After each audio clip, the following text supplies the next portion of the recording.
Hi Rams, welcome to Wellness Wednesday. My name is Wendy and I'm a counselor with Counseling Services.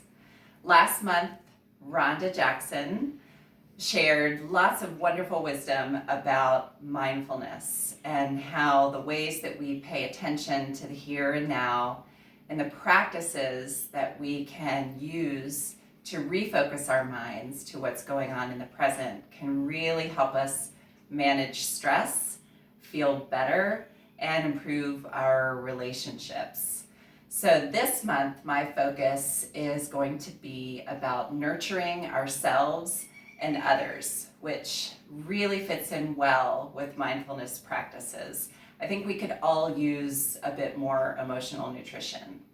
So I want to start by sharing a little bit of information about something that our brain does that's quite normal for all of us. We have what's called a negativity bias.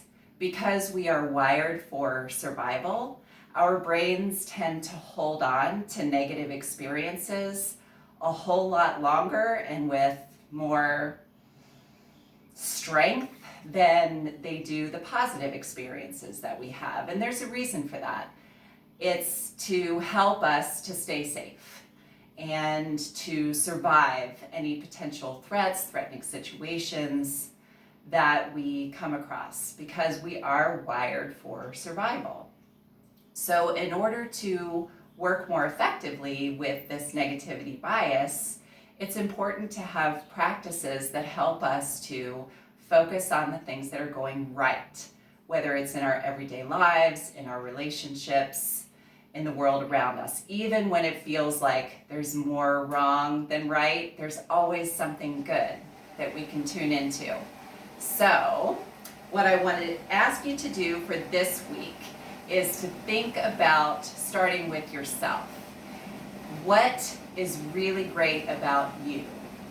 And so my challenge is for you to list 5 qualities that you have that make you wonderful, that make you the great person that you are. If you struggle with listing 5 qualities, then the next step would be to seek out a friend or a loved one and ask them to help you with this task. Ask them to identify the things that are great about you. We all have greatness, and it's really important to bring it into focus because this is a really difficult time for all of us. Loads of stress, a pandemic, trying to manage so much that are on all of our plates. So I'm going to start by modeling, and I made a little list of what I think is great about me. I am kind. I love to learn. I care about people. I deeply care about people. And I love to laugh, and my laugh is kind of ridiculous if you've never heard it. And I'm a really good listener. So those are my qualities. And what I would challenge you to do is not only to have this conversation with yourself or with someone else, but to write these qualities down, maybe put them up somewhere where you're going to see them. And another option would be, if you watch this video, to include your great qualities in the comments and see if we can be a little more public with our greatness by sharing it with a broader audience. And my hope is that this gives you a boost and that you recognize that even when things are hard, there's always something going right. And when we start with ourselves and we recognize all the wonderful things that we bring into relationships, into our lives, just by being ourselves, is a great place to start. So I wish you all an awesome week ahead, and I'll see you next week. Bye, Rams.